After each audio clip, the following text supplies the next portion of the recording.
It is better to be violent if there is violence in our hearts than to put on the cloak of nonviolence to cover impotence.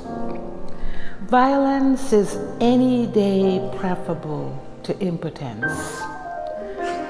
There is hope for a violent man to become nonviolent. There is no such hope for the impotent.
That band all dressed in red.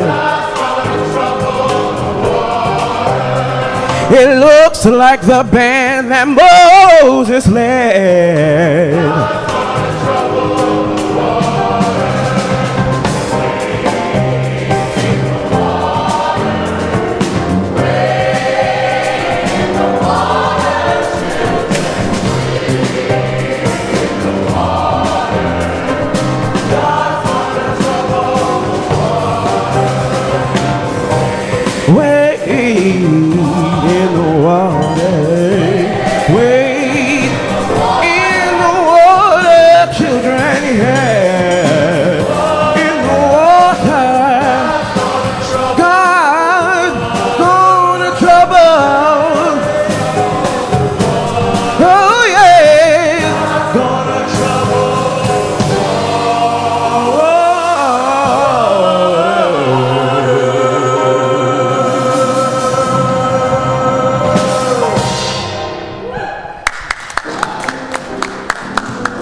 Well, welcome to worship, everyone.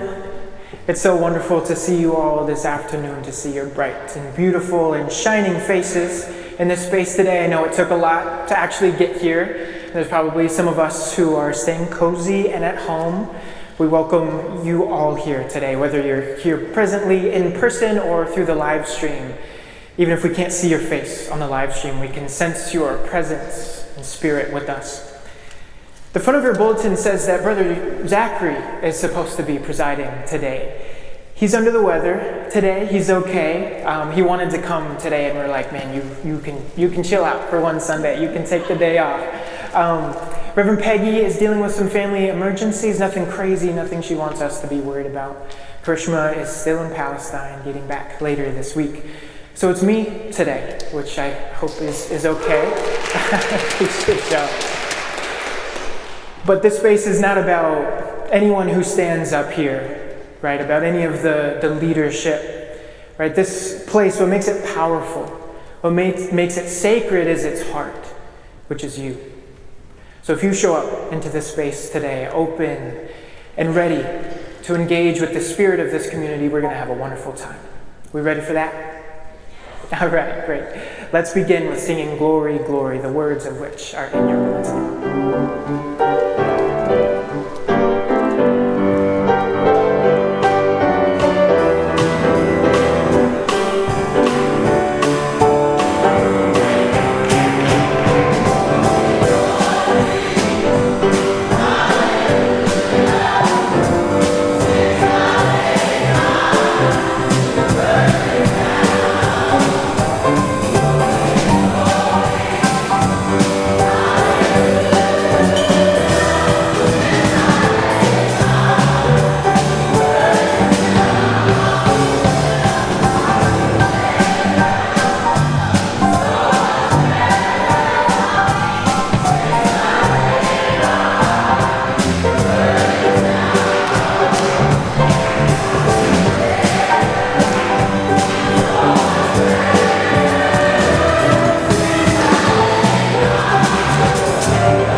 Our chalice lighting.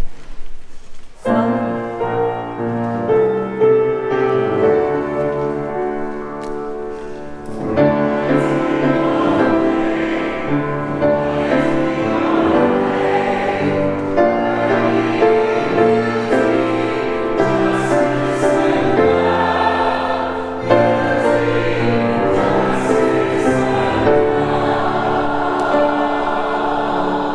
we light the chalice, the fire that guides and unites our church, kindling the flame of love that burns at the center of our faith.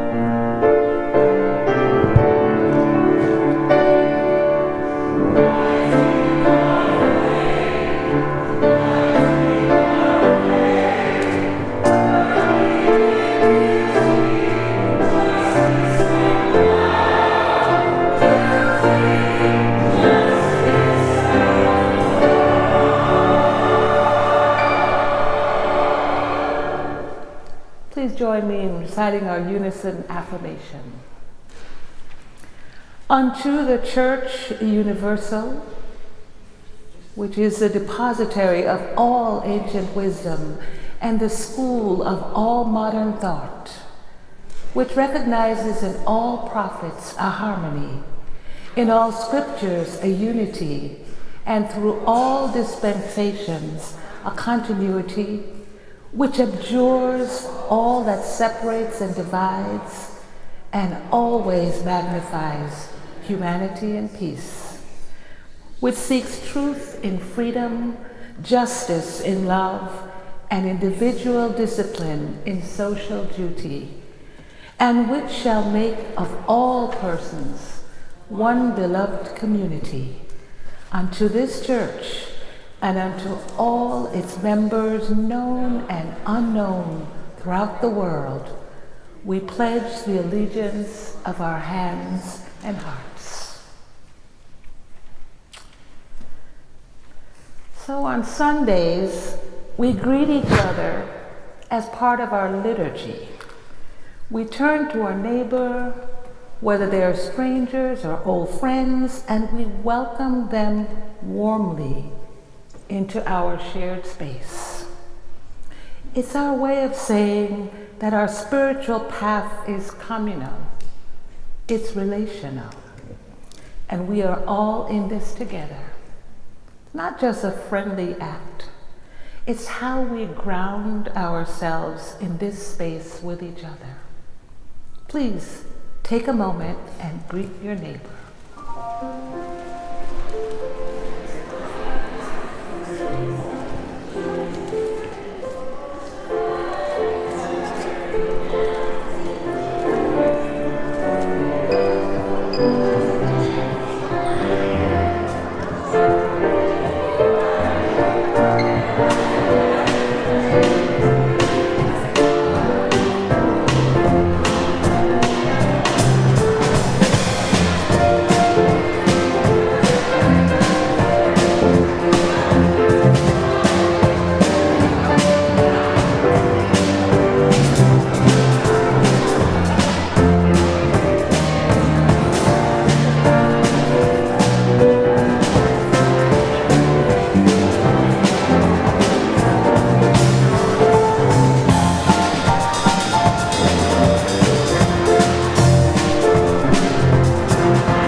Kids are going to stay in here today with us so we can all find our seats, even as we love to hear the sounds of people talking to one another, building community. It's a beautiful thing.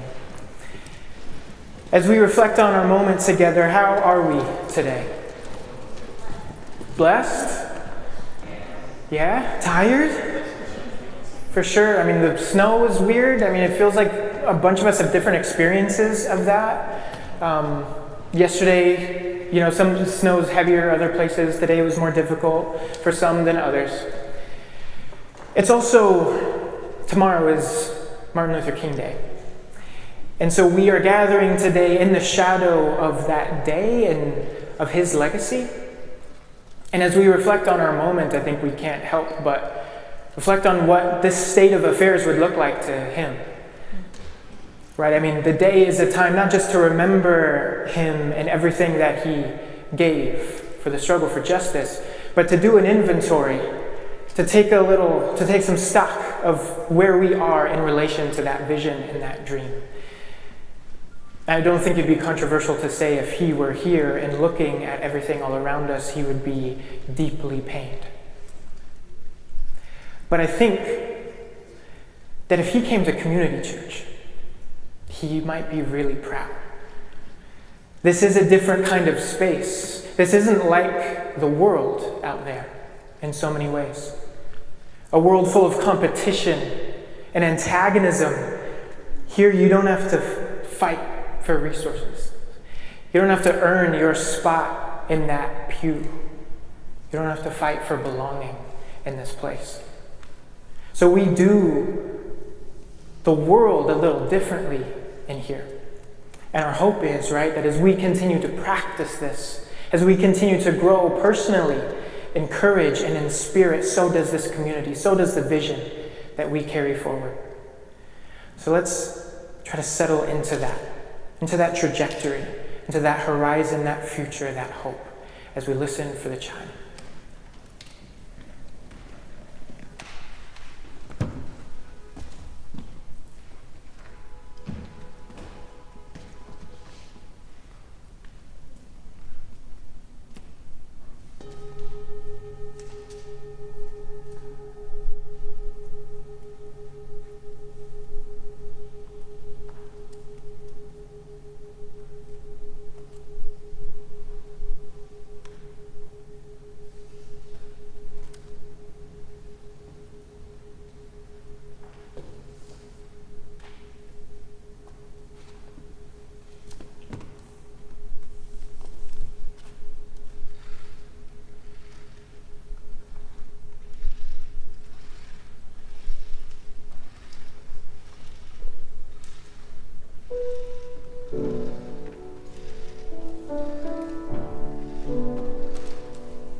step into a prayerful mode, whatever that is for you, whether it's closed eyes and steady breathing, an emptying mind, or a clear focus on an object of meditation. I want to begin our collective prayer with a poem that I haven't been able to shake all week. It's from Nicky Giovanni, the late poet who spoke so powerfully, rivaling greats like James Baldwin. It's brief and it goes like this, and receive this as a prayer. So I thought again, and it occurred to me maybe I shouldn't write at all, but clean my gun and check my kerosene supply. Perhaps these are not poetic times at all.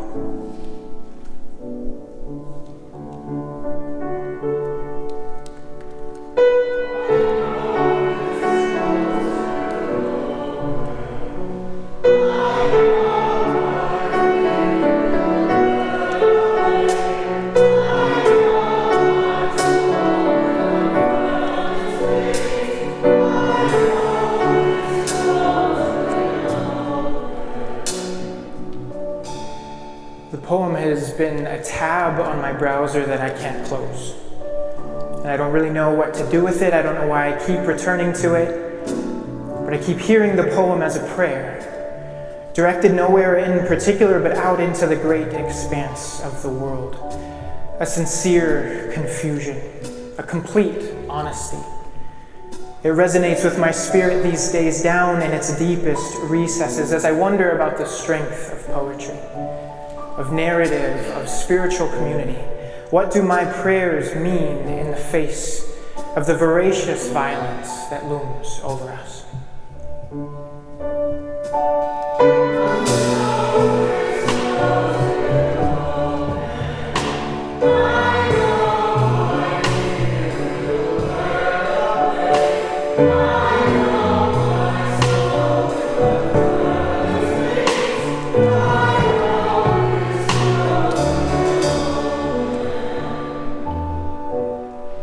What do we feel right now? As we sit in the space of prayer, do you feel like our poetry is powerful enough to overcome the forces arrayed against us? I hope you do. I hope you have faith enough for the both of us, for all of us. But right now I'm wondering with Ms. Giovanni. Yet even in that, I'm realizing that the poetry began the thought. The prayer of it is primary. Before any possible course of action, it's the stillness of reflection, of careful attention to the moment and its demands on us.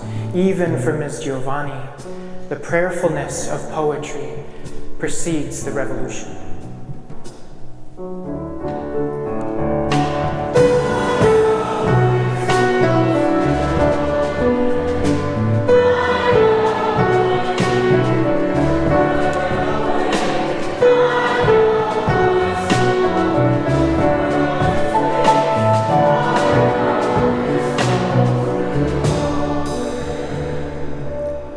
Wherever your spirit is today, tattered and frayed or strong and full of hope, you're among friends, even family. We're all over the place feeling all sorts of things, holding wildly different beliefs about this or that, but we open up our spirits to one another anyway, because the core connection is the same. In the midst of all the madness and danger, we are here for one another. So as you come forward to light a candle, channel your questions into the ritual. Ask the hard things. Ask what is required of you during these crises. Ask for courage. Ask for wisdom. Come forward when you're ready.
Your questions are prayers.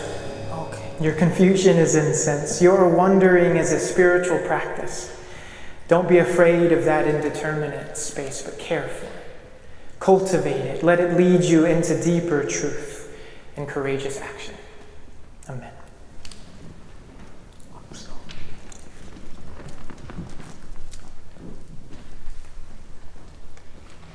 The wisdom story today comes from the Gospel of John, chapter 2, verses 13 to 23.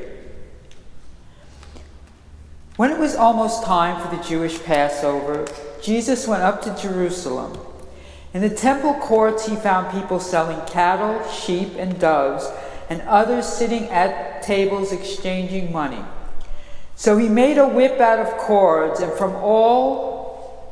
drove all from the temple courts, both sheep and cattle. He scattered the coins of the money changers and overturned their tables. To those who sold doves, he said, "Get these out of here. Stop turning my Father's house into a market." His disciples remembered that it is written, "Zeal for your house will consume me." The Jews responded to him, "What sign can you show us to prove your authority to do all this?" Jesus answered them, "Destroy this temple, and I will raise it again in 3 days." They replied, "It has taken 46 years to build this temple, and you are going to raise it in 3 days?" But the temple he has spoken of was his body.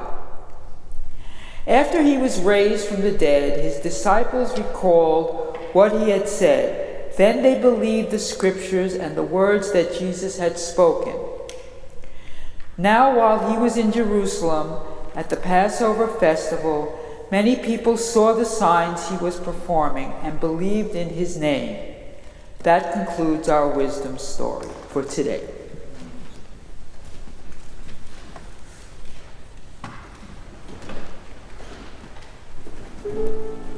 Thank you.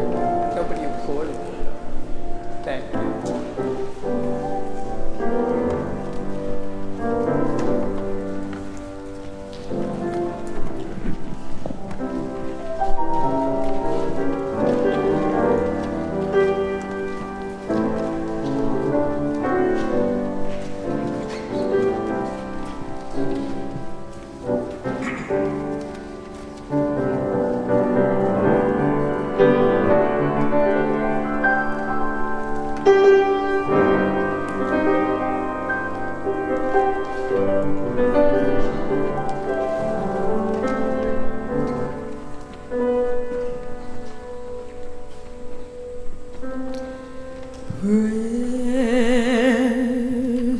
Precious Lord,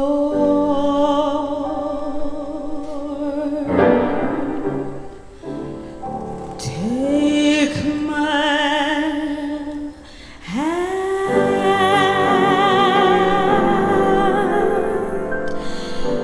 lead me on, help me stand.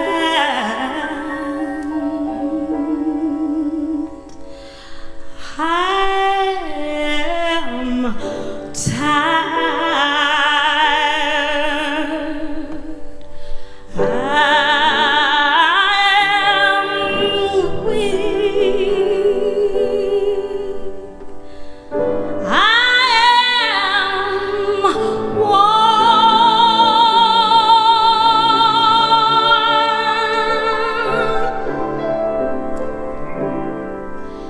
through the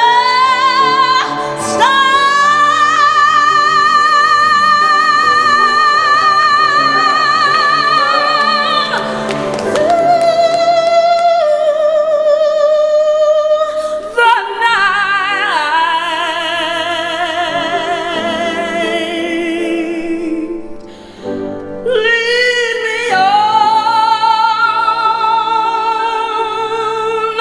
to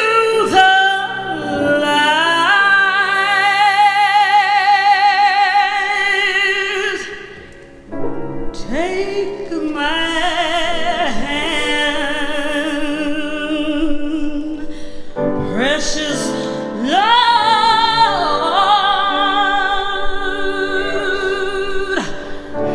and lead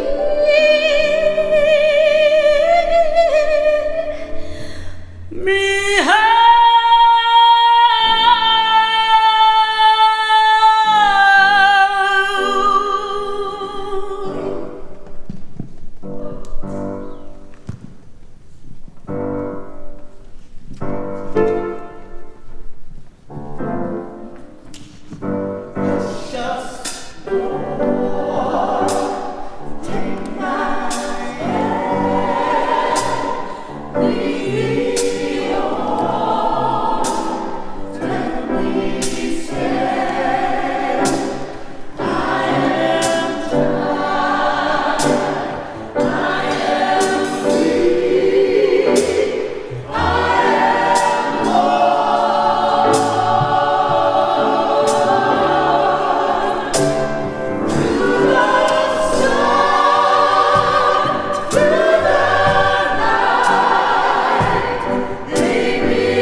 Thank you for that ministry, y'all. That was powerful. I know what Reverend Peggy feels when she has to get up and preach after y'all. It's crazy. I wasn't supposed to preach this week, right? Brother Zachary had put the service together along with the worship team, thinking through every little detail of how this was going to go, coming up with a sermon full of his particular wisdom and power and love as a servant leader here. But it's me today, and we're going to be talking about violence and nonviolence and pacifism, so it's going to be a piece of cake. I got it all figured out, and I'll just let you know. We'll get there in about 15 minutes. But I've been preaching and in full-time ministry for many years, but I know that doesn't mean much to folks if they don't know you, and I know that we're cool and we're getting to know each other, but we're still in process, and I don't know about really holding this preaching space, right, and asking the things of you that a preacher does, especially when it's heavy, right? So I'll just say as I begin that I deeply respect the power and privilege of the preaching role. And I approach it with deep humility and holy fear, hoping to honor the kindness of your attention today. I just ask for your grace as I step into something sacred and profoundly vulnerable. Violence is atmospheric in America. It's almost a point of pride.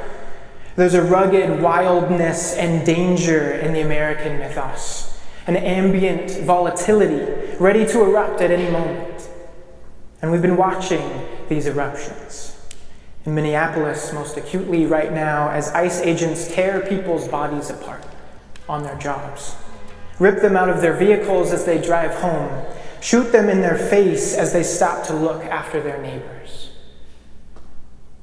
And this is wonderful, according to the president and his supporters who are lodged in nearly every significant seat of power. In fact, they've quadrupled ICE's budget, and they've promised to increase an already eye-popping $1 trillion military budget by another $500 billion. They've threatened to invoke the Insurrection Act and suspend all pretense to democracy. They couch all this in Nazi slogans, like one homeland, one people, one heritage, emblazoned across all their banners. They nail every Nazi dog whistle possible, most recently with this new whole milk campaign, clearly signifying their object to purify our country and restore white power to a snide, preening, and cruel dominance. And we reject these violences. We deny the world that they are trying to create, full of fear and death. We persist in reasserting a future beyond all violence, where all are loved and fed, free and home, where life in all its fullness flourishes. And we're rooted in a centuries-old heritage of resistance to violence, creatively and courageously practicing our love and defense of the vulnerable. Yet in our clarity of conviction about future things, about the peace towards which we struggle and strain, how exactly do we imagine we get there? The Reverend Dr. Martin Luther King Jr. believed that violent opposition to violence would only breed the very antipathy at root in the original antagonism. Rather than resolve the contradiction between forces, violence would heighten and intensify them. He was convinced that violence is self-perpetuating and that its use could never lead to its own eradication. Instead, he says, we confront violence with love, swaddling it, suffocating it, engulfing it whole with an irresistible beauty and grace that could capture the very heart of a diseased culture and transform it into understanding, reconciliation, and repair.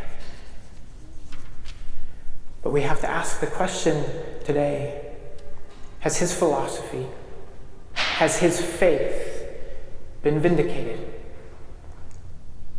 Another figure of that era, certainly connected to the civil rights struggle, but also with the more radical revolutionary movement of the time, Kwame Ture, earlier known as Stokely Carmichael, said that, quote, "For nonviolence to work, your oppressor must have a conscience, and the United States has none."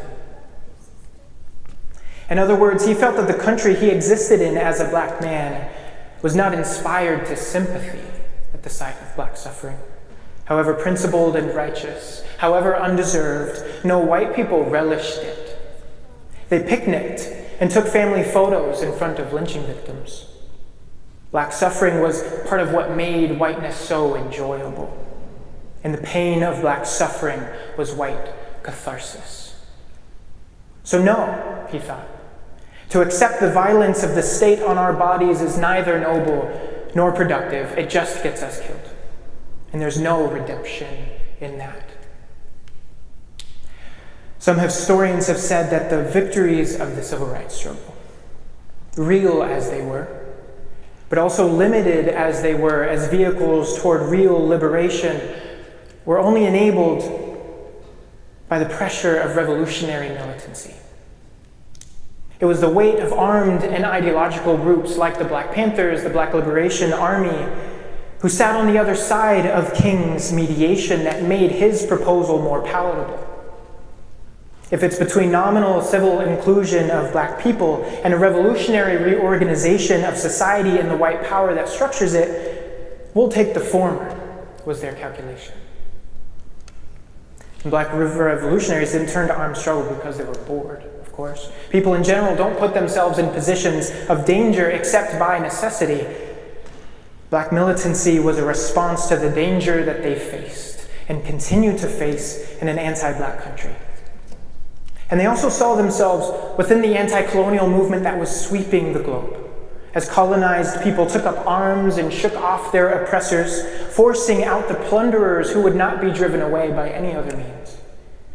And as uncomfortable as the thought might make some of us, how does one tell the enslaved, the colonized, the criminalized, and killable people of this world that they have no right to resist by any means necessary? And what do we do with the fact that we also exist in a state of war? The racial and class war that simmers and erupts all throughout the history of this white supremacist settler colony. Those contradictions haven't resolved. The terrain shifts this way and that, but the violence inherent to the relationship between racialized people and between the exploited masses and their exploiters has never disappeared, even if it goes tenuously dormant for a moment. So what tools are at our disposal to resolve these tensions and build towards a real and lasting peace? Not the peace of the graveyard, as the powerful crush all dissent and the machine churns steadily on unencumbered, but the peace of true justice, freedom, and wholeness for every living thing. The people in power bear no cost at our conventional resistance, it seems. 1 million people march in the streets, and what is it to them? They happily report that no one was hurt. Even the litter was picked up by the marchers. The complaint is publicly lodged, but do our leaders care what we want? Business continues apace. Without a real disruption of the flow of capital, the smooth functioning of processes of accumulation and profit, the forces organizing our exploitation and abandonment will never willfully concede back to us what we're owed. So how do we incur a cost to the ruling class? How do we protect our loved ones from the agents it deploys to discipline us back into conformity with its predatory patterns? Renee Good's wife said, "We had whistles, they had guns." So should we have guns too? I guess I don't know what reciprocated violence would accomplish, except the justification of a fascist state's desire to brand us as terrorists and unleash the full force of the world's most expensive and powerful military on us. In some sense, the whole strategy is to provoke us to violence, so that martial law can be invoked and power can be consolidated. But then they were going to do that anyways, so why not take a shot at stopping them? Clearly, I don't have the answers. Brother Zachary was prepared to talk about Jesus and the violence of his whip. From what I can tell, Jesus wasn't as consistent on this issue as many folks like to believe, which might have been the tension that Brother Zachary was going to take us into. Jesus drove out the temple merchants. He told his disciples to carry swords. He said, "I've come not to bring peace, but a sword." Even as he said, "Blessed are the peacemakers." Even as he stayed Peter's sword, which cut off a Roman soldier's ear, and healed that ear, and said, "The one who lives by the sword will die by it." So maybe the great rabbi's wisdom wasn't in any final determination about the moral status of violence, but in the contradiction itself. What we aspire to and what the moment might demand are so overwhelmingly fraught with complexity And maybe the desire to find an unimpeachable moral position is simply the wrong framework. The work of love, of defending one another, of building towards a better world beyond violence is never going to fit into neat and tidy philosophical categories. So I'm certainly not here to tell anyone how to think about the question of violence or nonviolence, but to lay out the difficulty, to offer some tools as you process the horrors of the moment and the responsibility each of us has to create peace wherever and however we can. The stakes are impossibly high, and we can't be wrong. We can't leave anyone behind. We can't compromise in our care for anyone. And we can't buckle in the face of a quickly rushing tide of fascist aggression.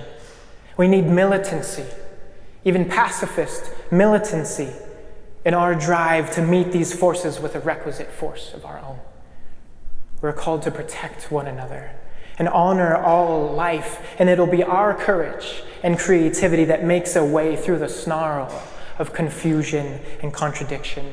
It'll be our love for one another that saves us. So all this leads me to wonder if there's hubris in dogmatism, in finger-wagging at anyone who resists differently. We all have our principles and convictions, and I honor the integrity of anyone truly seeking a future marked by peace. I'm not prepared to police anyone. And for that reason, there's no political proposal here. There's nothing concrete I can leave you with. Even if I had it to offer, I haven't earned the right in this community to ask you to hold something like that. Reverend Peggy and Brother Zachary are committed pacifists, and certainly would preach a different sermon with a clearer sense of what our community identity is, offering their convictions as servant leaders of this community. They would speak to the power of pacifism and resolve some of these tensions, calling us to a particular way forward. But this week, you got me and all my personal wrestling with this moment and the responsibility laid at our feet. So all I'll say definitively is that I am devoted to being in struggle with you, to working it out as a community, to embracing the terrifying challenge of the moment and finding tools of gentleness and grace that disarm and diffuse. Whatever these next months and years bring, I'm here to be led by you, to work alongside you, to care for your wounds as I offer you mine, as we struggle toward a future full of peace, beyond war, beyond diseased imaginations and dictators and Nazis.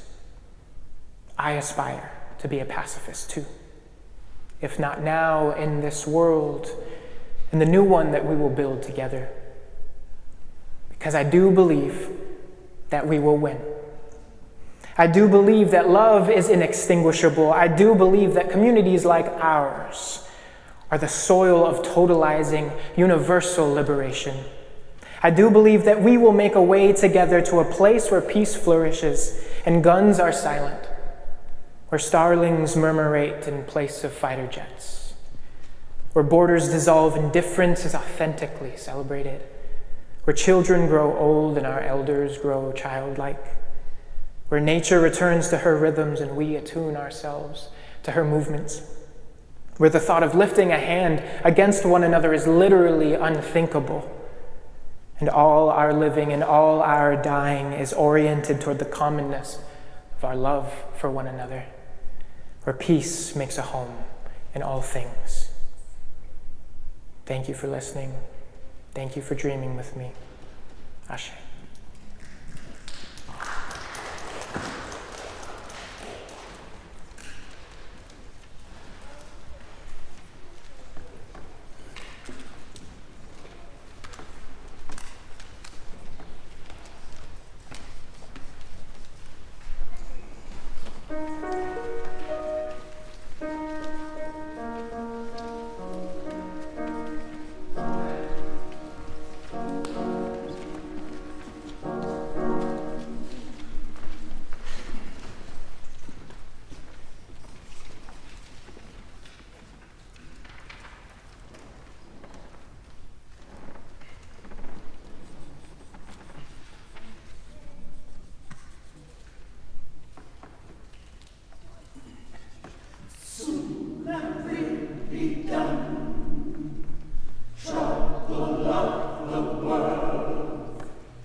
Soon I will be done with the troubles of the world, troubles of the world, the troubles of the world. Soon I will be done with the troubles of the world, going home to live with God. No more weeping and wailing, no more weeping and wailing, no more weeping and wailing, going home to live with God. Soon I will be done with the troubles of the world, troubles of the world, troubles of the world. Soon I will be done with the troubles of the world, going home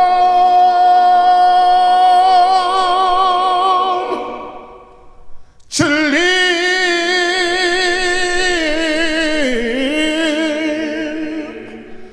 with God.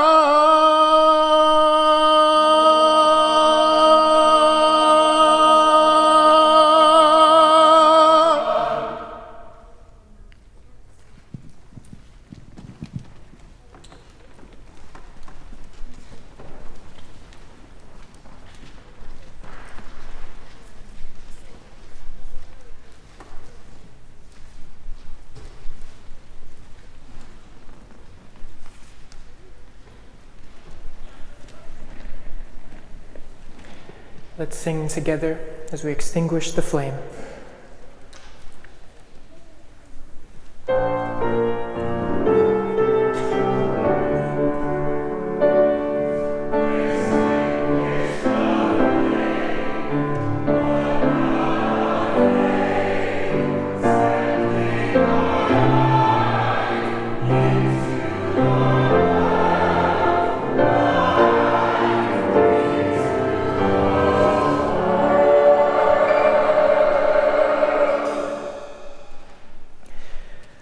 I'll note briefly as we're closing that we have a wonderful event happening just a little bit later today at 5:30 in this space. We're gonna have an author, her name's Sari Bashi. She's an Israeli human rights lawyer who's married to a man from Gaza. They live together in the West Bank, and she's written a memoir about her experiences of apartheid, of occupation, trying to build love in the midst of all that. So we're partnering with some really incredible organizations who are gonna be here. It'd be wonderful to see you there tonight. All right, let me bless you. There's so many things that I would love to bless you with that I wish were true for your life that I could make true. But all I can offer today is this hope, the sincere hope that you find a deep and abiding peace, a peace that allows you to stay rooted, to withstand all the onslaught of the madness outside, that can keep you protected and centered and committed to a vision for justice and liberation for all. So go in peace to love and serve your neighbor. Amen.